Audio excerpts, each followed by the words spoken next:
But we're here to say that Democrats put on the table a comprehensive compromise package that would lead to a balanced budget, a grand compromise, and we stand behind that work. Democrats were willing today to vote for it, and the Republicans walked away. I didn't hear whether or not the Republicans denied the reports that the governor or his office called them in today and threatened them. I'd be interested in knowing how they recharacterize that today, but that's certainly the direct reports that we've gotten from our Republican colleagues. Every time we think we're ready to do a vote, they come back in with something more they want. I think what's happened is that the governor's been clearly injecting himself into these negotiations, and really today I believe we have real evidence that he undermined and killed this today. I had heard directly from some of my Republican colleagues this morning that there was just one thing they needed after having met with the governor last night and the whole group.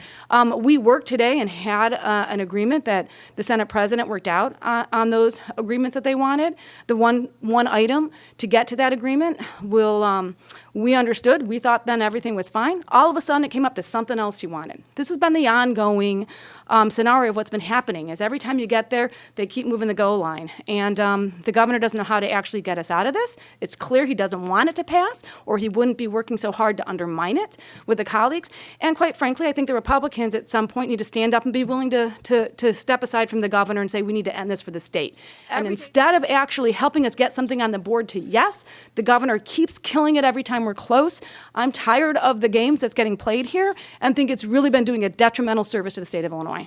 And I got in my car and I drove to Springfield with the absolute belief that there was a bipartisan agreement on school funding. Absolute belief that there was a bipartisan agreement on school funding. The only thing that changed between the time that I left my son eating his bacon and eggs and got here in Springfield and was given the news that there is not a bipartisan agreement on school funding is the element of Bruce Rauner being injected into the conversation. That is, the governor must not understand the legislative process or compromise. The end of the day is not you get everything you wanted. The end of the day is you compromise and you get some of what you wanted. A 2-year property tax freeze is a significant accomplishment, but the governor doesn't know how to declare victory. This is a package. There are items in these packages that none of us want to vote for because we don't like them. We wouldn't have initiated them. We're not thrilled that they're in them. But we're prepared to take difficult votes to advance the interests of the state to pass a balanced budget.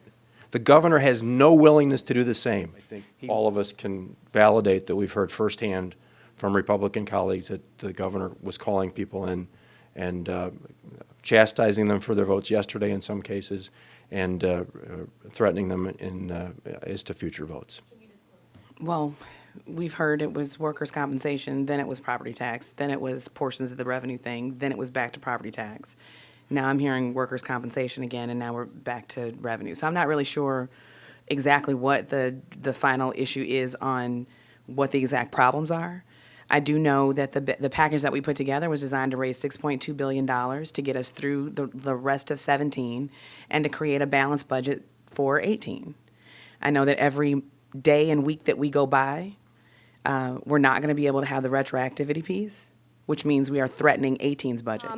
You know, my elevator speech is, Governor, do your job. I mean, we have been without a budget since he's been here. I don't know how you live in good conscience and go to sleep at night with devastating the state the way you are. Truly, I don't. That's why I've tried to be patient, because I feel so strongly that we need to be standing up and doing the right thing for the people of Illinois. Right now, it is a self-made problem that has been generated in Illinois. Sure. The governor is not doing his job and not getting a budget. Instead, when you finally have the Senate stepping up and negotiating in very good faith to do that, he interjects himself and make sure we don't actually get it done and up on the board and voted. We did have an agreement, I believe. We all thought we were going in there to vote. And yet, once again, there's something else he adds. And the reason you're seeing this is, you know, there's only so many times you can have any faith that you have a trustworthy negotiating partner when they continue to pull up the football. It's just the easy way to say no down here is to say, oh, just one more thing. We're done pretending just one more thing means just one more thing. The governor and the Republicans said no. They've been saying no for weeks and weeks. I don't know how many times we stood up on the floor and said, we're not going to vote today, we'll vote next week. It's always one more thing. One more thing means no, and that's the message we heard loud and clear today.